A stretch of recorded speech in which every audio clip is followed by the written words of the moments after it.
Welcome back to the Enneagram Panels Podcast. I'm Jim, and this is part 2 of our discussion on the overlap between spiral dynamics and the Enneagram.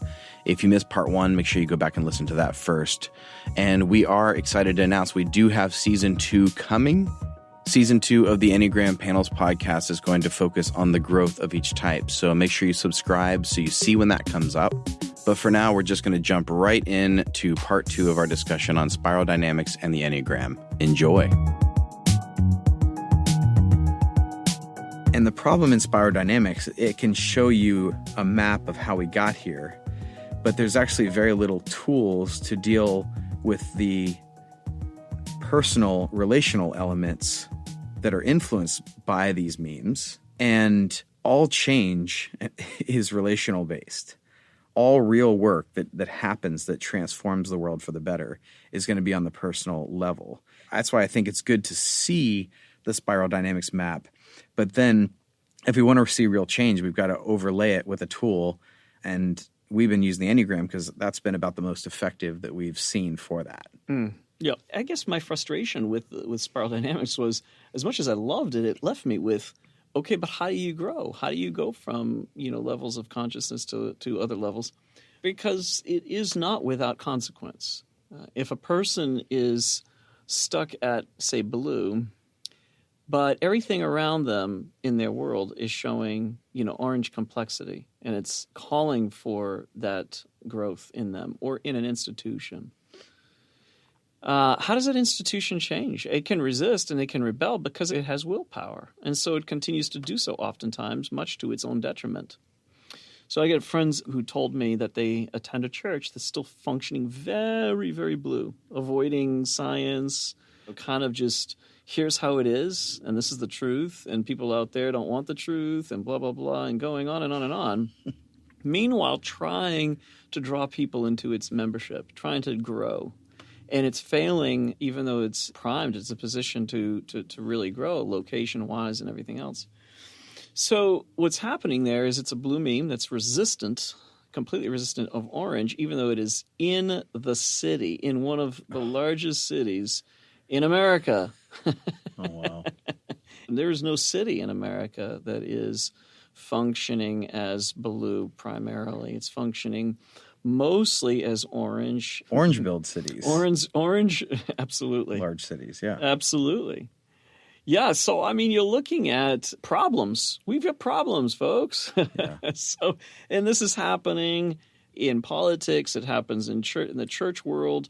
It happens at work, and it happens at home. So what happens when this is going on? I think it's important to understand that there is a way, or I should say, here's my theory. There is a way to actually grow. And this is where the Enneagram becomes a powerful tool for transformation. So let me use an actual example, and we'll work from that. There's a type 9 that is married to, let's say, a type 3. Let's pair those up. Type 9s are peacemakers, self-effacing, self-forgetting, conflict avoidant, beautiful, warm people. So the type 9 who is that way could appear in a group as being somebody who is in the green meme. I value everybody's story. I love pluralism. I'm all about lots of people. We need to make sure that they're cared for. Doesn't matter who they are. And so they can appear from the distance, even from fairly up close, as being people that generally are pretty green in their value meme. Or they could be seen as even yellow, having reached to that place of just valuing all types and seeing how they can all be have their place in the sun. If a 9 is running the meeting, the 9 seeks to make peace, and so it'll work towards finding a spot for every person in that group, right? That seems very yellow. That seems either green or yellow, right? But what's happening for this 9, and I know one who is that way in public, but in private tells me how horrified they are by the fact that these people have these beliefs that are very anti-Bible, not within that larger myth framework. And they're troubled by it. But they're never going to cause conflict. They're never going to speak about it. They're just going to continue to ask gentle questions and try to explore and be kind. So you're saying they're really coming from the blue meme as a 9. They're a blue, so people perceive them as being more of the green, yellow meme, but their internal world, what they think when they actually pull back and say, what do I think, which the 9 has trouble doing. Correct, yeah. But when they do that, that's coming from a blue place. Right, yeah. Okay. So this helps people to understand what we mean and what the authors like Don Beck and Ken Wilber mean by what a consciousness level really is and how it functions. That's an example that I think is probably a really good one to explain that. Because it's not something that they're aware of. It's something that's functioning underneath and they don't see it, but it's definitely creating a framework, a paradigm in which they see things. I know a guy who is a type 3, and I believe he's an orange 3. So someone might look at orange and say, well, they are already pretty pragmatic, and type 3s are pragmatic, right? So you have 3s that are very practical, success-oriented, self-motivated, self-driven, busy. So it seems to dovetail beautifully with orange. So some people might get confused by that and say, well, geez, is it a 3? Is it the orange? What's going on here? What's happening is you could be a 3 and have blue. I know a lot of 3s who are blue. I've got friends who are very much in that world. In fact, when I know that because if ever I ask them about the rules of the spiritual game, if ever I ask them to think about something differently, it freaks them out because for the 3, they need to be successful in every area of life, including their own spirituality. And if I change the rules or the rules change, they freak out. They don't like that. They like to know what are the rules so that I can function within that. Even if they're not looking at the rules and looking to maybe even bend them a little bit or to get it to win, they just need to know the game. How is it played in order for me to be able to succeed? And so that would be the 3 at a blue level would want to know what are the rules of the spirituality. At an orange level, they still want to know the rules, but it's much more now at this point about whatever works and however works. Success is measured by not adherence or really doing well within the blue framework, but doing well within the orange framework. The other one that's been confusing for a number of people is the conservative element that's within the evangelical world seems very one-like because it's highly rules-oriented. It's focused on right and wrong, good, bad, us, them, that sort of thing. So some people think of the conservative movement. Well, you could look at the conservative movement as either being blue or one. Some people will confuse those two. Ones are rules-oriented. Well, blue is rules-oriented. Is there a similarity? Is there an overlap? And so sometimes when we're interviewing certain types, and I'll give an example of one type that a couple of them, actually 2 5s who don't know each other, came out as really wanting to abide by rules. Rules were very important to them. Right and wrong was important to them. But it just so happened that both were raised in highly rules-oriented environments. So for them, they look like they might have been a 1, but it turned out in the end that they really connected much more with the 5 motivation. It wasn't that they were confused between necessarily the 5 and the 1 as much as it is that they're a 5 that was raised in a very strong blue world and environment. So that's the cultural overlay on top of the type that I think can sometimes confuse. So this is the reason why understanding spiral dynamics plus the Enneagram is helpful, because you start to understand if you're raised in a rules environment, you're going to have a blue meme plus be your type, and it affects how your type looks as well. So if you're a blue 6, that would be pretty intense because you're coming from a place of fear, and then there's on top of that, there's this, if I break the rules, then I'm afraid for my life, my eternal soul, whatever. So you put certain combinations are going to make moving out of that meme considerably more difficult. Absolutely, yeah. A 6 is going to have a harder time moving out of blue than maybe a 4 would. Sure. Or maybe a 7 who is even less concerned about rules than perhaps other types are. And so the 7 will eagerly move forward, but 7 will appear to eagerly move forward and have no problem navigating the memes, and can appear like, oh, I've jumped several memes in the last week. I'm already up to coral, and have no idea what coral actually is. But that's okay, because the 7 read something about it, and the 7 feels excited about it, wants to talk about it. And so, to someone else can seem like they're jumping through different memes. They're not jumping through memes. It's that the interest in the 7 keeps them looking around at different things, but without ever fully committing in some respect, which means embodied, like heart, body, and mind, and not just mind running off to different things as a way to keep itself interested, as a way to keep running from the pain of whatever darkness that they're feeling is present. So 7s are notorious that way. I mean, and I speak for myself as a 7. We're always running. We're always trying to explore something new. But there's a gift in that, because we do discover things. But as we explore it, the question is, now are we going to fully enter into that? Can we get into that? So a 6, yes, a 6 will struggle with that. Particularly 6s feel loyal to groups. And so that becomes a big factor. Loyalty is a big factor in why people have hard time sometimes moving forward in their own growth, whether it's through the Enneagram as the tool for growth or spiral dynamics. So there are definitely compromising factors for each type. I don't think there are types that are uniquely capable of shifting more easily than others. I just think that in all different ways we're capable of doing it and actually benefiting one another if we recognize it. For example, the 4 who's the artist. The 4 who's the artist, when they are in their art, the rules are out the window for the 4. They don't think in terms of rules. They think in terms of beauty.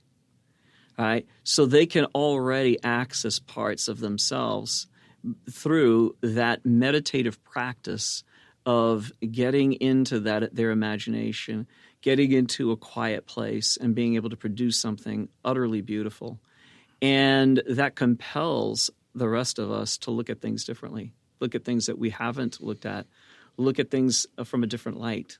And you could do that. You could go right up and down the numbers and do that with each type. And I think see the beauty, the way of thinking, see the gift that each type has in terms of growth, so long as that type is leaning towards health, and not in complete disintegration.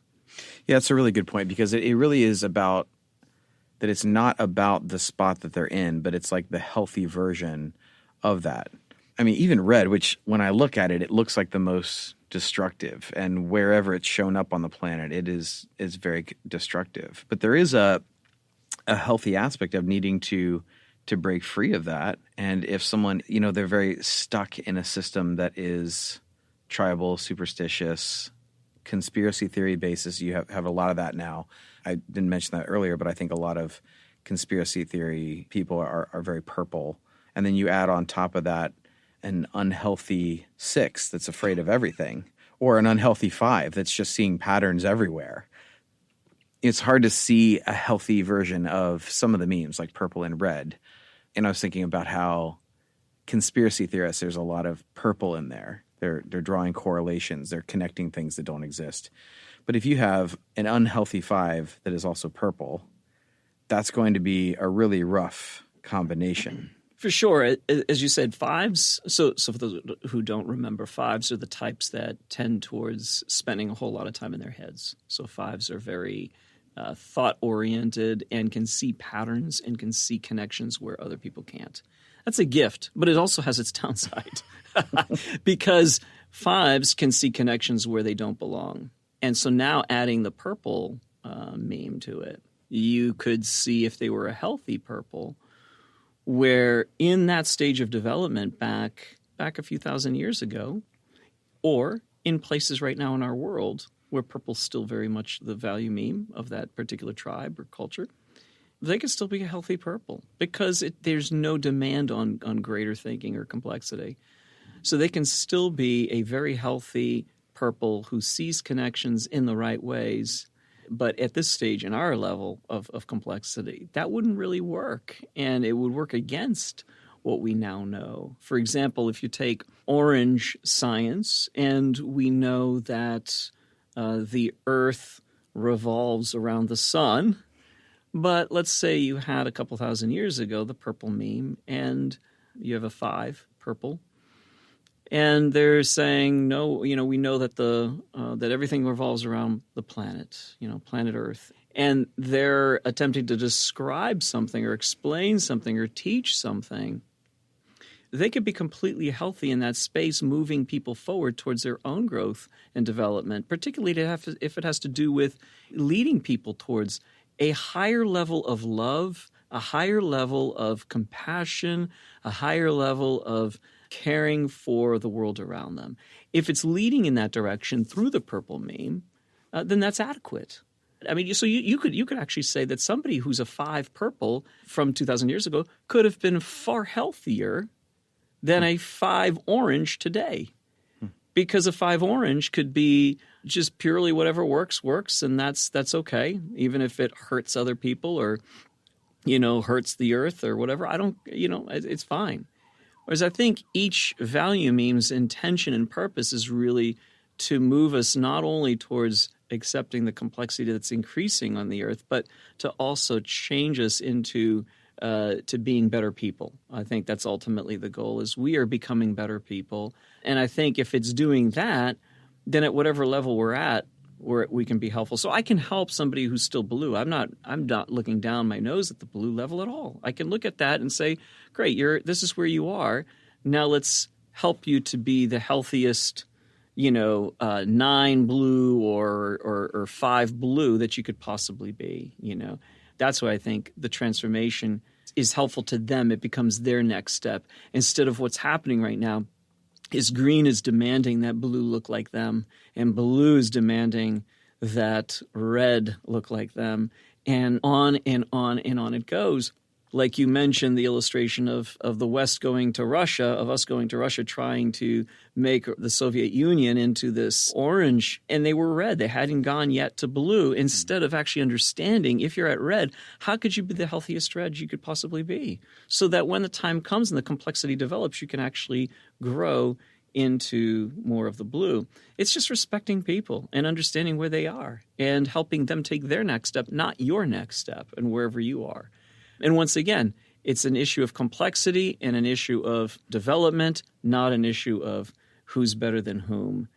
Yeah, we talked about on the most recent Different Together podcast how we tend to see everyone who isn't exactly where we are with suspicions. So we look at people with more freedom with us with judgment, like they shouldn't be doing that, and those with less than us with contempt. And this is what the memes tend to do too.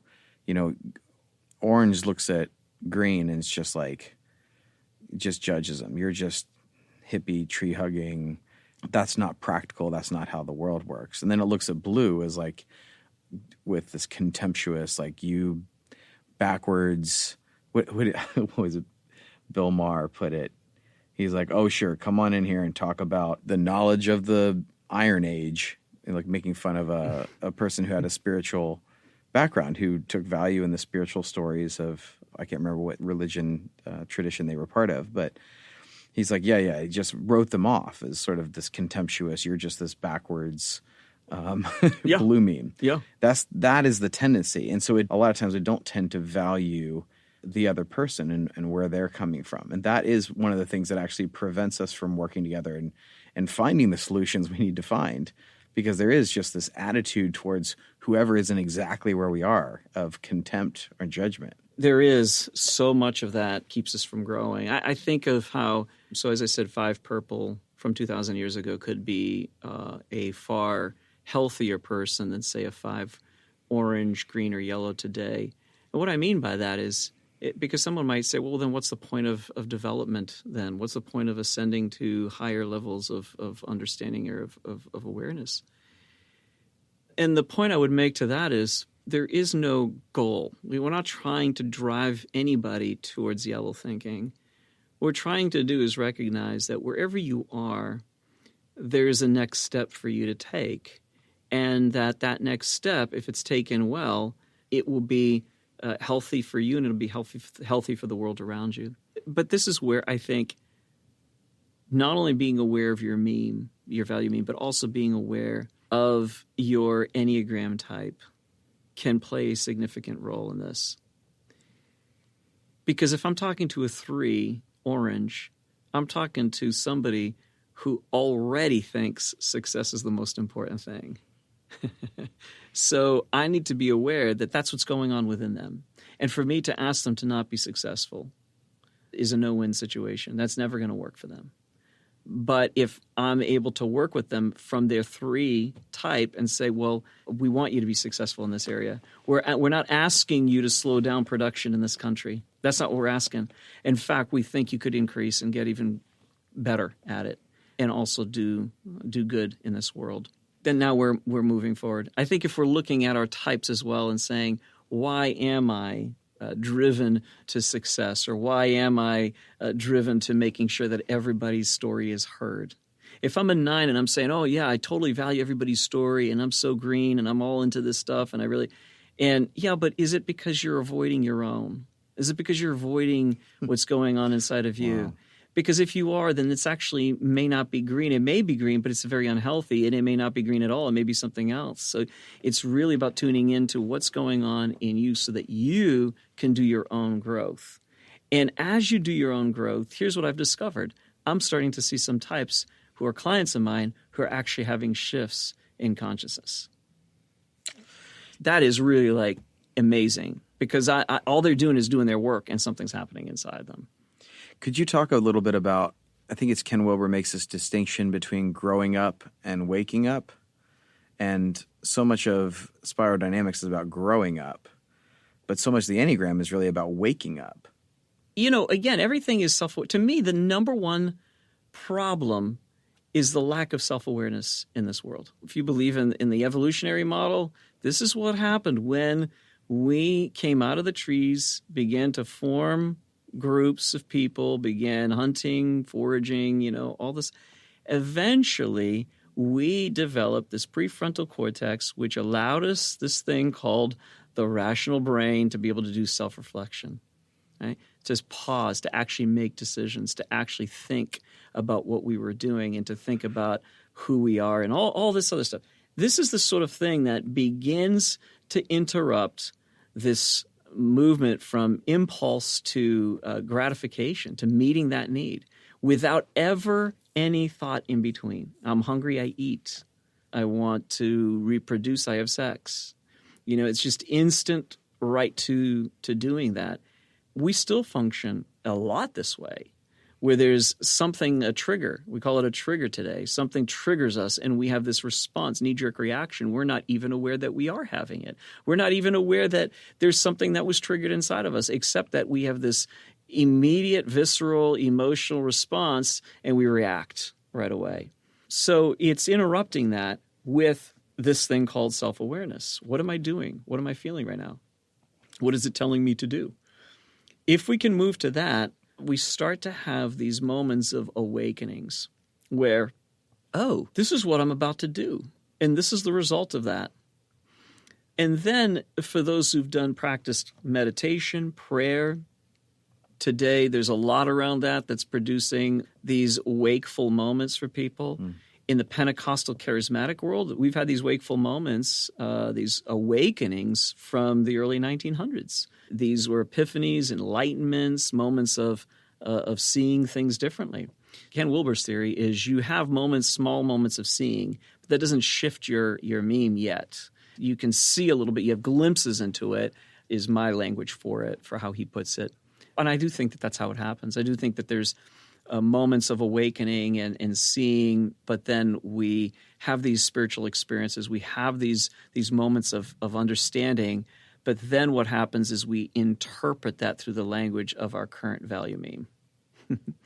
Oh, interesting. So it sort of minimizes or dilutes it. It just reduces it a little bit. And I think that's what my encouragement to people is when they have an experience, stay present to that experience without trying to put words to it.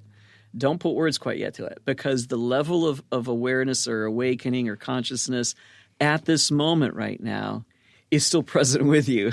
Your experience is exceeding that, right? So this spiritual sort of powerful, like this aha moment that's just powerful. Not the small, like, oh, I get it, but really something significant spiritually that happens to them.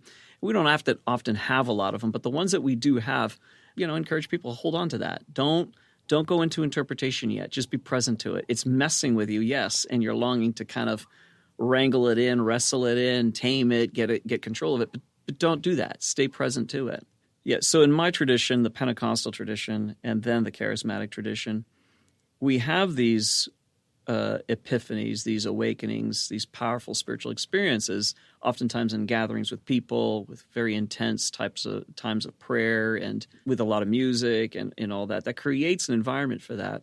And in the Eastern tradition, things similar to that, meditation, and that has come into our world. I mean, through globalization, we have access to all of this stuff, and people are practicing it today and are having real significant changes through the practice of mindfulness, of meditation, taking time away, and really just being very awake to themselves.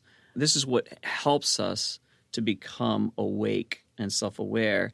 And then when we have these big epiphany type of moments, we just stay present to them. We get into the practice of just, okay, before I put words to it, before I interpret it, before I stay present to it until it's had its effect of changing my value meme, whatever it is, whatever term we want to put. We're using spiral dynamics right now, but whatever model you want to use, it has that effect of changing us. So much this self-awareness and experience too, it reminds me of something my friend says about how often we try to formulate the experiential.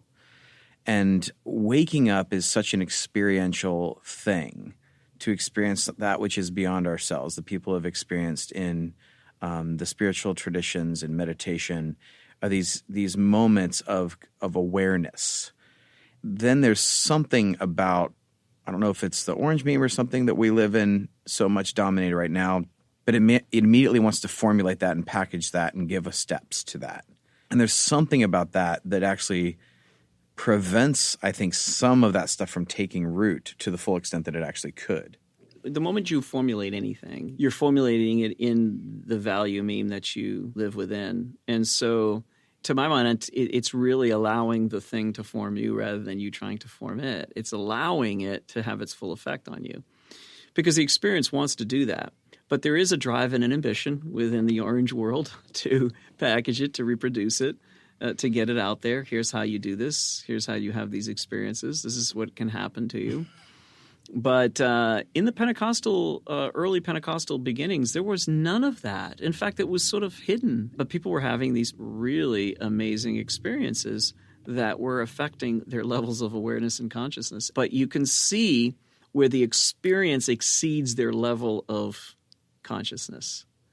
It exceeded it so far that in order for them to continue in it, they had to sort of come back to their meme. And I think, again, this is why I encourage, to the best of our ability, let's stay with the experience and see if we can stay with it a little bit longer than what we're comfortable with, and see if it changes something within our way of seeing and thinking, and let that guide us as opposed to trying to immediately gain control of it based upon our understanding. So there's different schools of the Enneagram, and you coming through the school of the Enneagram and the narrative tradition, it really does look at the Enneagram types based on their motivations. Like, what is motivating this individual? And I think spiral dynamics does the same thing. There's like an overlying motivation. So talk a little bit about like how to view our motivations in the light of these tools. When you're interacting with people, you're realizing you may be dealing simultaneously with a couple different motivations. Mm-hmm. Yeah, I think the motivation in the Enneagram is, as we've said before, is core to the type. And so let's use an example of a type 2 who needs to be helpful, need to be seen as helpful by the world around them, and need to meet those needs primarily through the emotional center, reading the world around them, forgetting their own needs. If you have a type 2 that's in let's say the blue meme, rules, they will have a need to follow those rules. There's going to be that driver.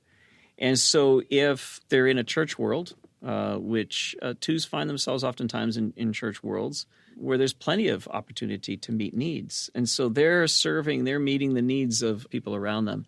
And they're in a blue environment, and they know the rules, and they know what to believe and so forth. It gives them a sense of security and of comfort. I know where I'm at. I know what I need to do in order to flow in here and be able to be seen as helpful and be welcomed into a relationship. The worst thing for a two would be if suddenly they were thrust into a church that had a completely different meme value. Twos tend to be more towards practical. They tend to want to know, how do I help? How do I get involved? They're looking around and they're trying to fit in, trying to get into a relationship with these people.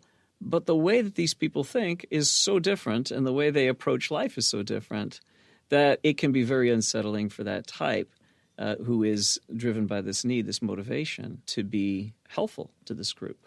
And so they will seek out needs. They'll still find needs. They'll still meet those needs. But I've seen twos make shifts in sometimes different environments like that where it is a different value meme.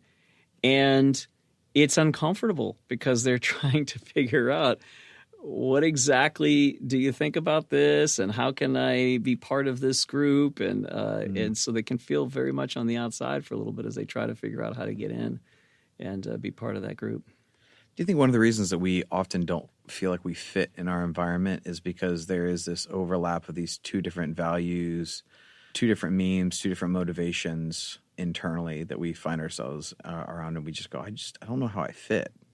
Yeah, I think that's I think you're running into that as I'm running into that with a lot of folks who are reaching out to us, telling us that they're in full out deconstruction, and they don't seem to be understood. Really, is the issue, is that they're part of a network, of a group of people. So I'll use the blue meme in the church world because that's what we're hearing a lot from, and people that they're growing past that, and they're getting more into orange, or they were orange blue, but now they're kind of orange green.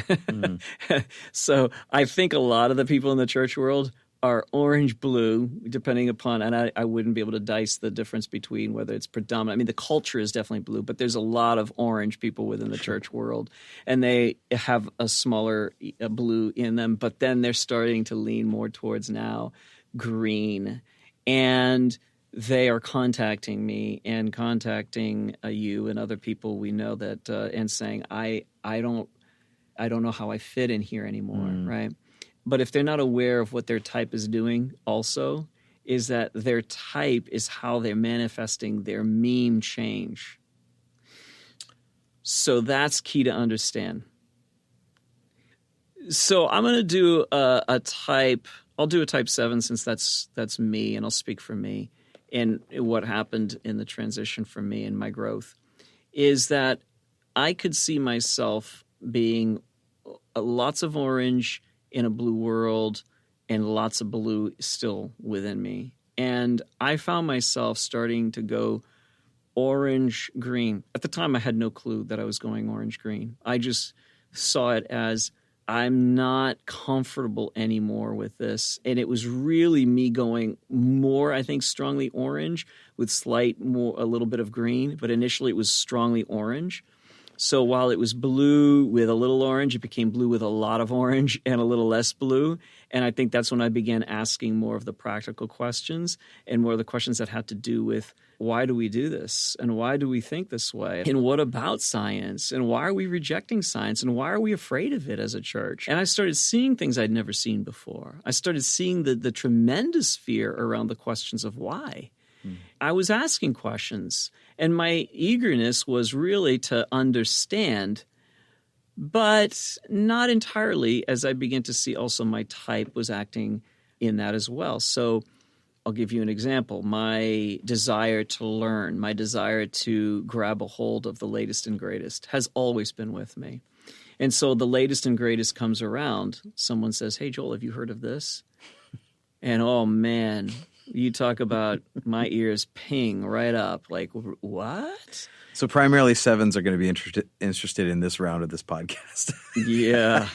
But this gives you a window into the type. The type shows up. The type just does. It's impossible. So I'd gone through some painful events within the church. Those are always, to me, in my mind, almost all the time. I ask somebody who's saying, "So I'm going through a bit of deconstruction." I say, "Okay, so what bad thing happened?" And then that begins to, well, this happened, that happened, And I even had one person say, "How did you know that was the question?" Like, how would you?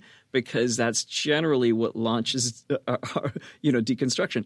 Totally. Is either one or a bunch of them that start to happen to us, or to someone we love deeply. That's also been true.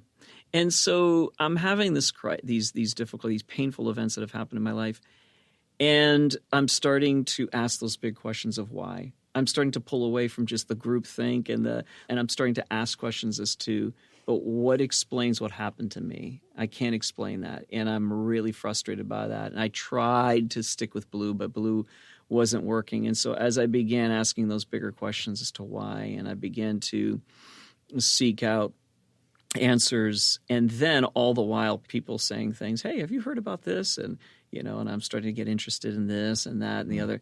And these aren't people within the church system. These are people that are not blue. And I'm getting really interested in this stuff. And I have friends who are asking me really difficult questions that I can't answer about God and about faith. At that point, I can feel my faith slipping, and I'm holding on really hard, but I'm feeling it slipping. I'm having a hard time holding on to this view of God, this view of church, this view of So was it faith. Was it your faith slipping, or was it your orange meme interpretation of faith that was slipping? It's Or your totally the blue? interpretation, Sorry. yeah. No, it's totally that is it. It's the interpretation of it, And I'd felt like my faith, if I was being honest at that time, I would have said, yeah, I feel like my faith is slipping. In retrospect, I could totally see that it was the way I saw and thought that was changing. And I was going much more into orange. And I remember for a while diving deep into just learning more about, science. And for me, it had a lot to do with trying to understand the world and understand myself and my faith. And so for a while, by the way, it did work for me to kind of lean into sort of an apologetic movement that gave me a lot of orange as a way to hold on to what I felt like was slipping. But the more I leaned into it, the more I realized that it itself was not following its own ways of thinking and seeing. And so I just was disappointed by that because I really wanted to. And I ended up starting to lean more into a little bit of green. And at first I despised green because I thought, I was very conservative. But I began listening to stories, and little by little, I started to think that there was something missing here in my own journey. So I think the 7 was showing up in that I was always chasing whatever was new and running from pain. And I think that is how I lived out my blue-orange to then, orange-green and then into green, was chasing and the latest and greatest and running from my own pain. When I began doing the Enneagram work and facing my pain, not the first time, but the first time in a while, I began really facing it. Then what began to happen is, instead of unhealthy versions of those orange, which I think I had quite a bit of the unhealthy version, which is very reactionary and sort of fighting against a previous meme. And then as I leaned into green, then I began to understand that was what was going on. It was my 7 running the show a lot. Doing the work of the 7 allowed me to then enter a more healthy version of green, which surprisingly opened my eyes up to see yellow and be able to start to move into more of that. And I don't know, I would never say that I'm all yellow now. I would say that I definitely am appreciative of a lot of things in yellow. I'm no longer fighting against the previous memes. So yeah, your type will show itself and will express itself, and the meme itself is expressed through your type. It's the way it kind of works, I think. I wonder how much this is affecting corporate America when they talk about wanting to hire millennials and understand millennials and all this stuff. When you have a lot of CEOs who built the economics of this country, who primarily come from an orange meme, and they're wanting to bring on these very green millennials. That's a lot of them, and wanting to hire them, wanting to market to them, to have a customer base that is millennials. But the rules are all changing on them, and I think like corporately, people are really understanding how to approach this gap that is not just generational, but there's a meme gap there in the value gap. But it's no longer like, work and work is everything. It's we want the work-life balance. We want other things. There's an interest in, in many different things and enjoying life, which is something that was postponed for the boomer generation until retirement. You work really hard, then you enjoy life in retirement. They think in terms of health. They think in terms of self-awareness and self-knowledge. They think those ways. They want to know who they are. They think in terms of caring for the earth and not just doing whatever you want at whatever cost. Well, you just brought up a really interesting piece about identity there. You actually just said, they want to know who they are. There is a big push into self-actualization. This is on the marriage front too. I was thinking of Eli Finkel's book, the All or Nothing Marriage, like how there is this move towards self-actualization. Technology has made us both more connected and more isolated, more lonely than ever. And it's coming alongside this real identity of who am I? Because to an older generation, well, you are what you accomplish, you are your job, you are the company you work for. So much of it was like, well, what do you do? That was your identity. Yeah. This generation and the green meme in general, that's not how they answer that question. Right. And they don't exactly know how to answer that question because all of these different values have meaning, all of these different experiences and voices, all of those have value.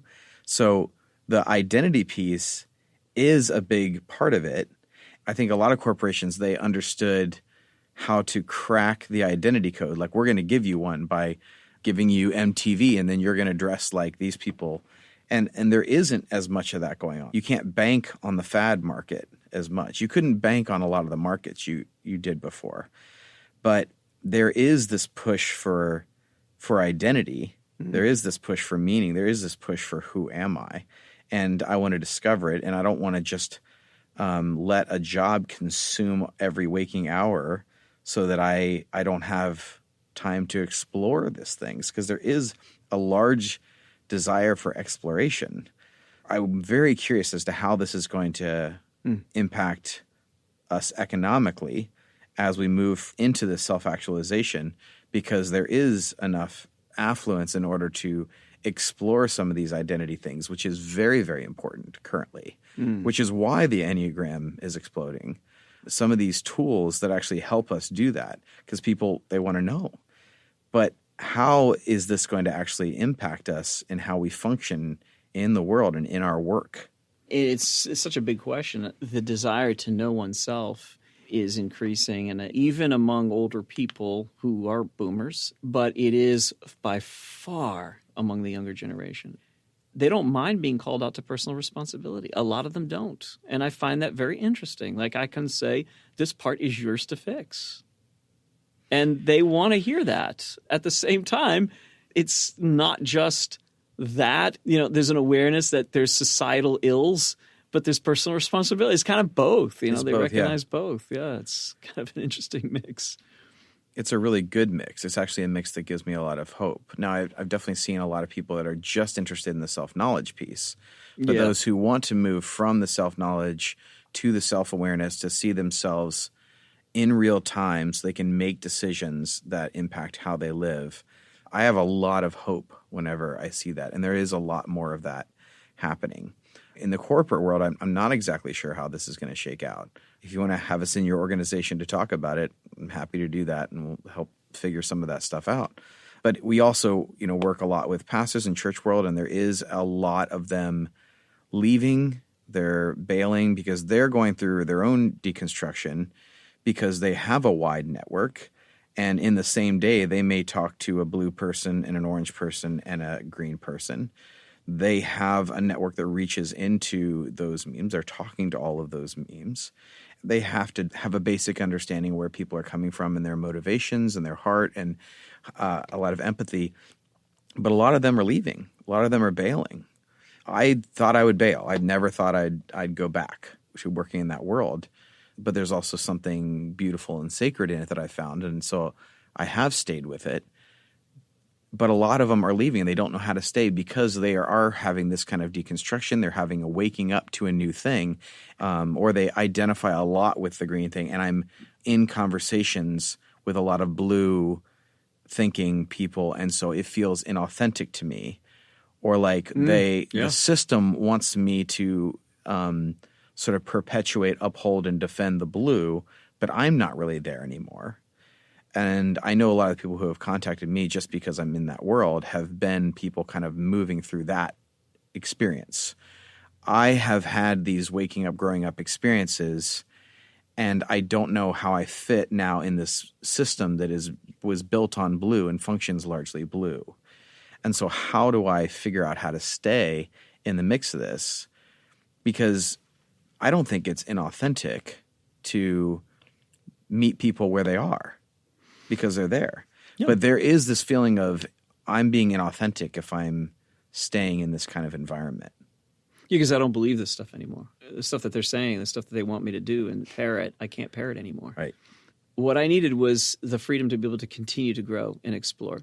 So for some people, it does mean leaving, no doubt. I get that. As long as it's leaving for something and not leaving running away from something, right? So I was eager to explore, learn more, even though I was wounded, and at the same time I did want to have my reactions. And I did have my reactions, and I did have my running from as well. It's understanding you can do that. That's one option. Another option is you stay. But you stay with the purpose of continuing to learn and to grow, even if it means you're getting those sources and resources from outside the system. But you're there in the system because you want to serve them. You want to serve those people. You want to help those people. If you can do that, then what you'll do is you'll continue to grow. And I do think that this is where I would say waiting until you get to yellow, the ability to then see all memes and know how to use them, to better the world around you. I think it's possible that even as you're moving from blue to orange, you can still be a healthy orange and actually work with blue and serve blue if that's what you desire to do. And the reason why I encourage that is because if we don't learn how to do that, we're just going to continue to splinter. And the memes will never learn how to communicate to each other. Let alone the types, exactly. If we wait until yellow emerges fully, we're not going to have many answers for what's happening now in our world. I think it's the responsibility, if we're going to be really practical about this and lean in towards hope, which I think always makes the world better versus cynicism. I think if we do, we're saying it's possible for me as I transition from blue to more orange or orange to green or green to yellow that I can look at the previous meme, the blue meme, and value them and work with them and learn how to communicate what I'm understanding in a language that's understandable for them, not in patronizing ways, but in honoring them. That would be the heart behind it, is I want to honor you because this is where you are. You can speak blue language if you're a green meme. You can speak red language if you're a blue meme. Whatever meme you're at, we can all agree that if you are more loving to other people, more loving to yourself, more peaceful, a happier person, then you're probably going in the right direction. Yes. And I think when we're doing that, all memes can go, yeah, that's kind of – that would be the better thing. Definitely hit that point where I have no problem speaking the language of a particular meme. And if I know where someone's coming from Enneagram-wise, I know I want to speak to them in their language that values where they're coming from because I've come to the realization that it's not inauthentic. It's not about me. That's the whole thing. Yeah. That's when we cross the line, I think, and we can actually be more helpful is when you realize, like, it's not about me. It's about connection, about relationship, about helping us be healthier. And when I do that, I move against the lower side of my meme, my V meme, my spiral dynamics V meme, and I move away from the lower end of my Enneagram number. So I'm moving away from the low side of either of those things when I make it about connection, about other people and relating to them. When I go to the low side of my V meme, the low side of my Enneagram number, that's when I'm actually more divisive. That's when I splinter relationship. That's when I'm going to hurt the organizations I'm in. That's when I'm going to hurt the family systems I'm in. That's when I'm going to hurt my friendships, everything. But when I go to the high side of those things and I realize it's not about me, but it's about our connection, then that is the higher authenticity. That is the higher way of operating with people, is to honor the other. Yeah. And the point of, I think, knowing these systems at all, the benefit of them, I know it can feel like a fire hose if you haven't heard about spiral dynamics before, but when you kind of get inside and learn these systems, the result is actually a better way to honor the other, a better way to communicate with the other who's not coming from the same place as you are, but you want to see good things with them and you want to have connection with them. Because definitely when I was in a dominant blue meme, it was about agreement over relationship. That's flipped. Now it's much more about relationship than agreement. And I think that's the whole point of these things is moving towards that. That's why we use these tools. That's how we've found them to be useful. And that's one of the things we want to do in the world, is actually help people do just that, is actually honor the other. I'm not going to look at you suspiciously just because you're an orange 4. I'm going to look at you and want to connect with you regardless if you're, a 6 blue, something like that. If I have an understanding of that, if I can pick up on the signals you're giving me that tell me kind of where you're coming from, which is actually how this works a lot of times. When I'm in conversations with people and I want to know how to help them, I'm trying to look for the clues of where they are meme-wise and where they are Enneagram-wise, so that I at least have the capacity to walk through the conversation in as healthy a way as possible. That is the point of having these systems and knowing them. Yes, it's for my own self-awareness so that I can not go to my low side, but I feel like I seldom do with other people when the heart of it is I'm going to try and help them move forward. And these tools have been very useful in doing just that. Yeah. After people hear this, what would you recommend that they do to take their next step? Earlier, we talked about self-knowledge and self-awareness. And I think that again, is the number one problem, and also the number one, to my mind, the hope for this world. The number one problem is that we're not self-aware enough. And the number one hope I have is that we can become self-aware so that transformation can take place, change can take place. Self-awareness is that ability that you have that's yours. You can't change necessarily your consciousness level. And I don't think you're responsible to change. I don't think you're supposed to try to skip through them. I also don't think you're supposed to try to change yourself, except for doing the steps that are necessary, that are helpful to be healthy, and then health produces growth and change. So that's all we're saying. So when we say, what are those steps? Well, one of those steps that seems to be helpful for every single Enneagram type that I know, and Ken Wilber talks about it as in the conclusion of his Theory of Everything book on integral theory, is that of meditation. The practice of prayer, meditation, breathing, taking a few moments before reacting, and just take a few breaths. Calm yourself down. That the act of just doing that brings you right into the moment. That's meditation. That's bringing you right into the present moment so you can see what's going on, what am I being triggered by. Even if you can't put words to it, you know that something's happening. And the act of doing that regularly, just daily, just a few moments, breathe 4 times deeply, all the way down to your belly. And then take a look at yourself in that moment. How am I doing? How's my body doing? And then how's my heart doing? How's my emotions? What's going on there? And then where are my thoughts constantly taking me right now? What am I obsessing over? And just the act of doing that brings you into this moment of being aware of what's happening.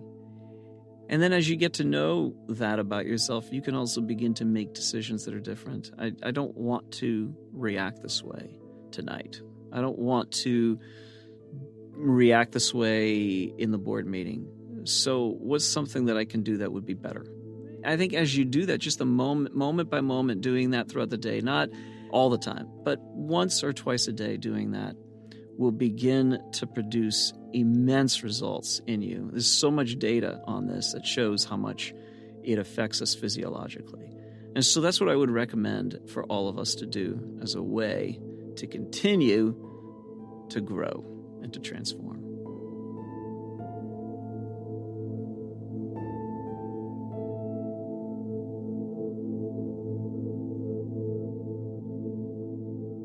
So I hope you take a few minutes today to breathe,